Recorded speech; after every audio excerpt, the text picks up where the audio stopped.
Ok. Então, vamos lá, vamos começar, tá?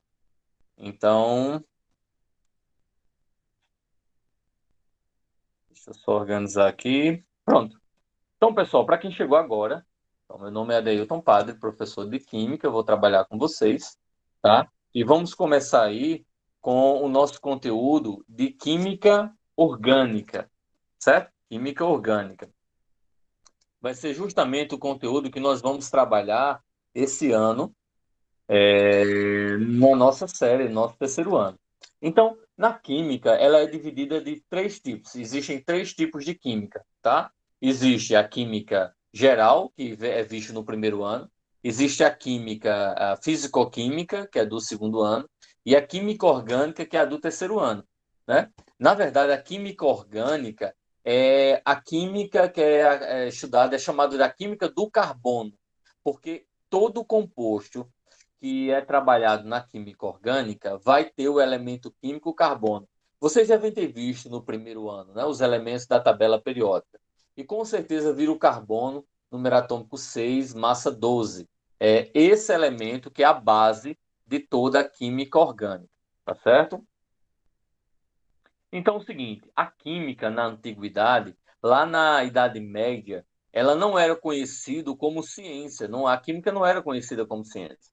Era chamada de alquimia, né? Não é à toa que vocês veem aí, ó, né, esse bruxo, né? Todo com esse ar de mistério, esse ar de magia, né? Então isso era o que rodeava a imaginação das pessoas, porque não se conhecia, né? A ciência, não se conhecia a tecnologia, não existia tecnologia nessa época, né? Então, o que é que acontece? Quem tinha um conhecimento mais específico tratava isso como se fosse magia, misticismo, né? Então era a época das lendas, né? Unicórnio, dragões, né? A época de magia. Então, o que era ciência era tratado muitas vezes como algo extraordinário, como se fosse mágico. Isso você consegue observar em alguns filmes, em alguns seriados. Por exemplo, Merlin é um seriado que trata justamente de magia. Outro que trata sobre dragões, Game of Thrones, né?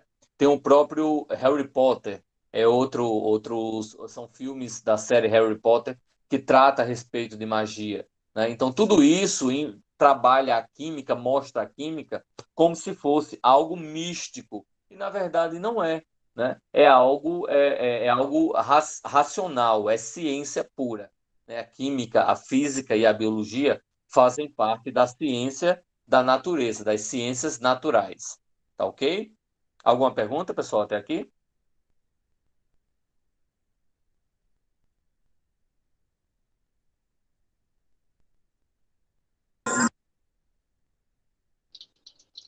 Pode prosseguir aí, professor, tá de boa. Pode. Beleza, então. Vamos lá. Qualquer coisa vocês falam, ou então colocam alguma mensagem no chat, tá certo? Então, continuando, vamos lá. Os compostos orgânicos estão presentes na nossa vida diária. Então, a gente tem compostos orgânicos, o álcool, o vinagre, né? E aí, todo e qualquer tipo de alimento que você tenha, que você possa imaginar, você tem compostos orgânicos. Você tem produtos de limpeza, produtos de higiene pessoal. O nosso corpo, né? Nosso corpo contém química. É feito com substâncias químicas. Às vezes, as pessoas que não têm essa noção, que não conhecem, dizem o seguinte: não, minha vida é uma vida saudável. Eu não como nada que tem química. O bichinho é porque não conhece, né? Porque, na verdade, se ele não comesse nada que tem química, ele não comeria nada, nem tomaria água, porque a própria água, né? Ela, quimicamente falando, é uma molécula, é composto de moléculas H2O, né? H2O é a molécula da água. Então, na verdade, quando a gente vai expressar dessa forma, né, a gente não diz, eu não como nada que tenha química. Não. Nós dizemos o seguinte: eu não como nada que tenha produtos industrializados. Porque os produtos industrializados contém, por exemplo, conservante, acidulante, corante, tá? E outros tantos que pode vir a causar problemas no corpo para quem consome demais, certo? Até mesmo causar o câncer, tá bom? Então, são produtos industrializados, são produtos modificados geneticamente, que nós temos que ter cuidado no que consumimos, né, e a quantidade que consumimos, tá? Então, nós temos que ter muito cuidado. Então, o problema não é comer carne. Gente, quem é vegano, por exemplo, não come carne, nenhum tipo de carne. Mas o problema não é comer carne. O problema não é consumir alimento industrializado. O problema não é, por exemplo, beber, né? Beber, ingerir algum tipo de bebida alcoólica. O problema está no excesso ou na falta. Você não pode dizer, eu não como, não como verdura, não gosto de verdura. Não. Você tem que comer verdura, você tem que comer feijão, você tem que comer macarrão, você tem que comer arroz. Você tem que comer alimentos balanceados.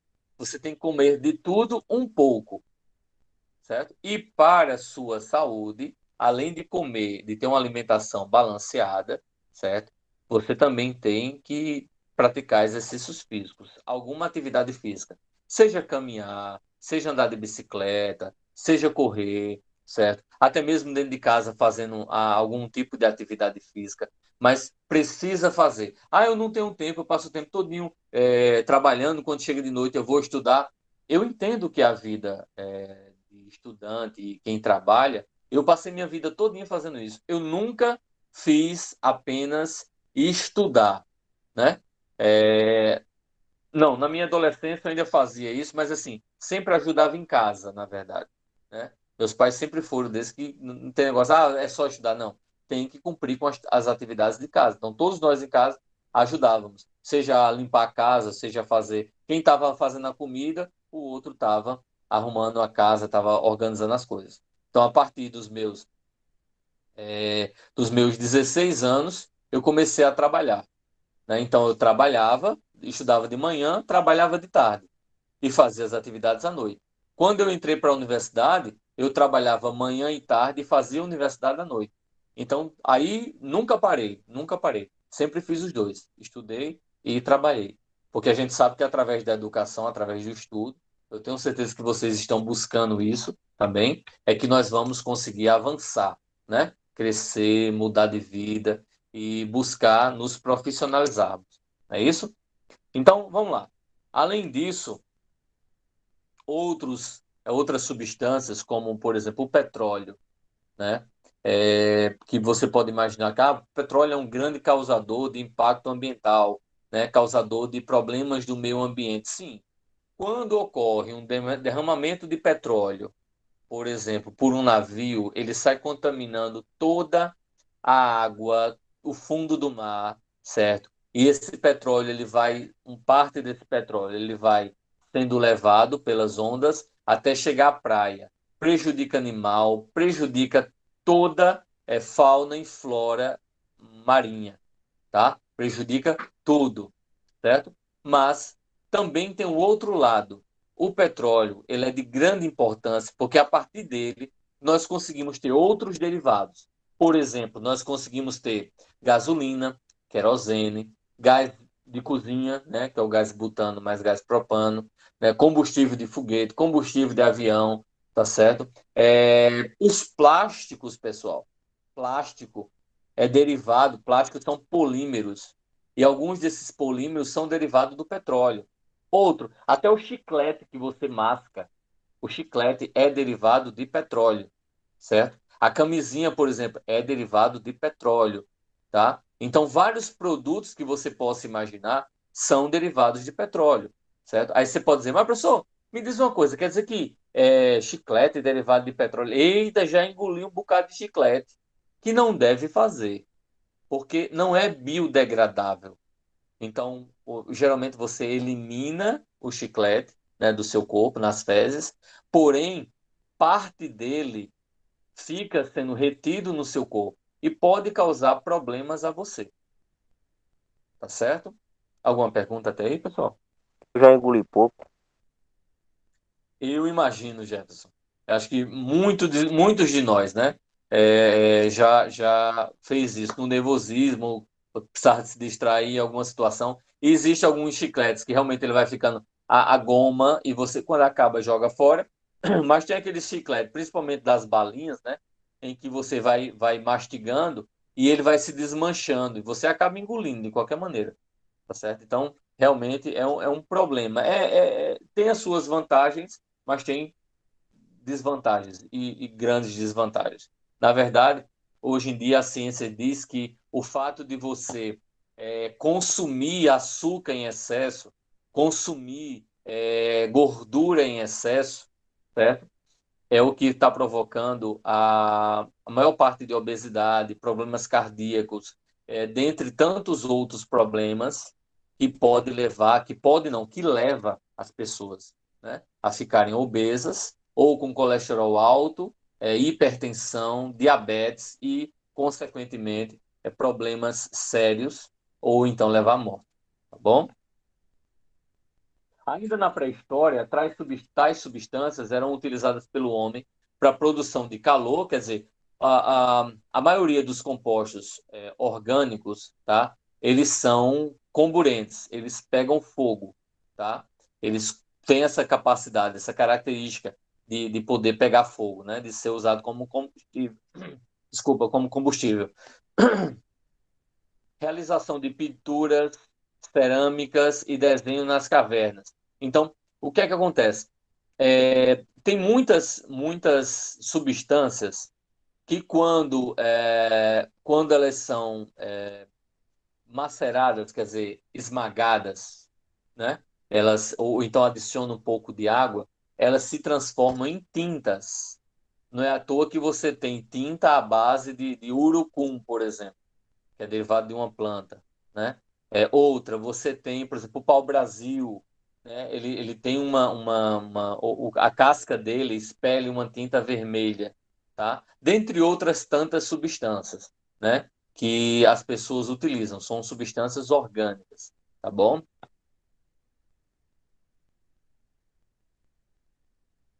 Desde os alquimistas, que eu já falei, né? Que são os primórdios da ciência, não só da química, como da química, da física, da biologia, mas principalmente da química, né, do século XVI.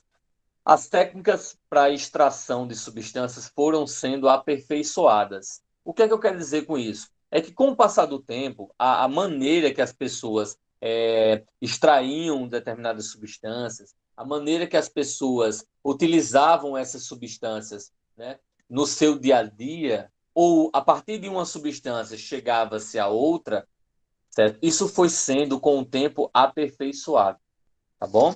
Então, por exemplo, do limão, o cara pegava o limão e extraía o ácido cítrico.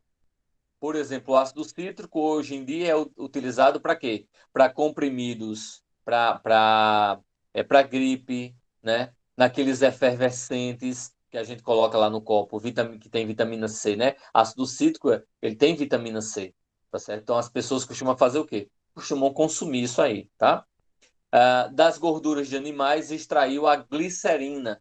Então, a glicerina é muito importante, por exemplo, na fabricação de sabonete, de sabão, certo? Na fabricação de produtos de higiene, certo? E a glicerina, ela, através da reação química com o ácido, que é o ácido nítrico, é possível produzir como é que eu posso dizer? Um explosivo muito potente, que é a nitroglicerina, que é utilizado para explosões de minas, para explodir é, estruturas para produzir açudes, por exemplo, é utilizado na construção civil, tá certo? Em 1777, Bergman introduziu a expressão compostos orgânicos. Então, o que acontece? Esse cara aí, certo? Em 1777, ele disse o seguinte: compostos orgânicos era derivado a partir de substâncias vivas, né? Compostos inorgânicos era a partir de substâncias do reino mineral, né? Então, quer dizer, para ser orgânico, obrigatoriamente tinha que ser derivado de um animal ou um vegetal. Isso foi a afirmação que ele fez né? Há muitos anos atrás, certo? Muitos anos atrás, quase 300 anos atrás. Então, juntamente com a distinção proposta por Bergman, né, desenvolveu-se a teoria, a hipótese, certo? Que um composto orgânico jamais poderia ser criado. Por quê? Porque quem é que criou as plantas e os animais? Uma força maior, um ser supremo, né? Deus. Então, somente Deus era capaz de produzir compostos orgânicos. Não tinha como produzir, certo? Então foi daí que surgiu a ideia da força vital. Era a força da vida. O composto orgânico ele só era produzido a partir da força da vida, né? Da força vital. A partir dessa força vital era que os compostos orgânicos eram produzidos, tá certo? A partir dessa força vital.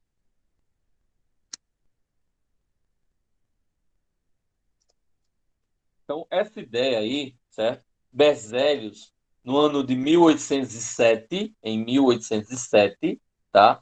Deu origem à teoria da força vital, ou simplesmente o vitalismo, em que diz que todo composto orgânico, para existir, é produzido a partir de uma força vital, uma força suprema, tá? Aí só em 1828 é que Wöhler, tá? Em suas pesquisas, teve a condição, produziu o primeiro composto orgânico a partir de um composto inorgânico. Então, ele tem essa primeira substância. Vou marcar aqui para vocês verem. Essa primeira substância que vocês estão vendo aí, certo? Que está com uma setinha vermelha, essa substância é uma substância inorgânica, certo? Inorgânica. A partir dessa substância inorgânica, ele aqueceu, quer dizer, o que é uma substância inorgânica? Teoricamente, seria inicialmente composto derivado a partir de minérios, de minerais. Então, ele pegou essa substância, começou a aquecer e deu origem a uma substância orgânica, certo? Uma substância orgânica, tá? Que é chamado aí de ureia. Essa substância é chamada de ureia. É ureia, viu? Não é ureia, não, tá? É ureia. Então, essa substância ureia é um composto orgânico. Aí você pode dizer, professor, e como é que Danilo ele percebeu? A ureia está presente na urina, tá? É um dos responsáveis pelo o cheiro de urina de animal, de seres humanos, tá bom? Então, o que é que ele fez? Quando ele aqueceu o cianato de amônio, né, uma substância inorgânica, cianato de amônio, e obteve uma substância líquida que cheirava a urina, ele associou essa substância justamente à urina, que nas duas está presente a ureia, que é essa substância que vocês estão vendo aí. Beleza? Alguma dúvida, pessoal, até aí? Alguma pergunta? Nenhum, professor. Pode Eu estou prosseguir aí. falando rápido demais, tá dando para entender direitinho, Não, tá normal, tá de boa, tá tranquilo. tá? Tranquilo? Beleza. Então, depois de passar por tudo isso, se chegou num conceito mais atual, certo? O conceito mais atual de química orgânica diz o seguinte: a química orgânica é o ramo da química que estuda os compostos, né, derivado que tem na sua composição o elemento químico carbono. Então, todo elemento químico, toda substância orgânica possui obrigatoriamente o composto, o elemento químico carbono. Toda substância orgânica, obrigatoriamente, certo? 99,9% tem o elemento químico carbono. Aí você pode dizer, professor, mas tem substância orgânica que não tem o carbono? Existe. Existe. Mas elas são geralmente substâncias pequenas. Um exemplo é a amônia, né? A amônia é o NH3. NH3. Esse NH3 que vocês estão vendo aí na tela de vocês é chamado de amônia.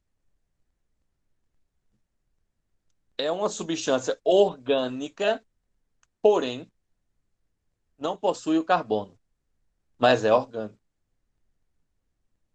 tá? E você não encontra substância que não tenha o carbono e que seja de cadeia grande, só vai ser de cadeia pequena, como, por exemplo, aí a amônia, tá certo?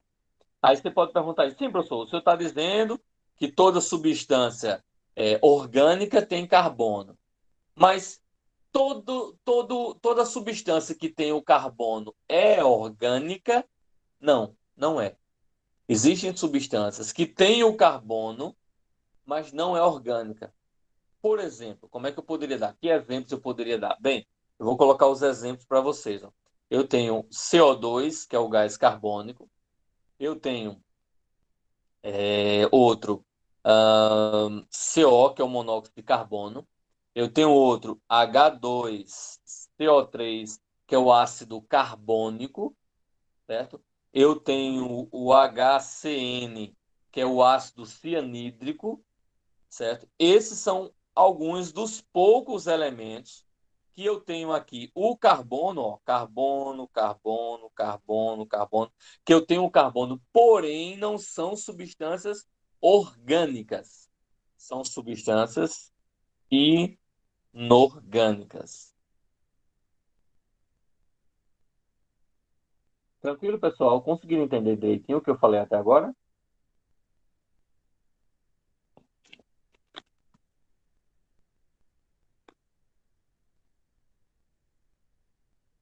Sim? Sim, professor, tá, dá para Suave. entender, dá para entender. Beleza, tranquilo. Então, pessoal, nós encerramos nossa aula aqui, tá certo? Pelo horário, acaba aí às 8h20. Então, nós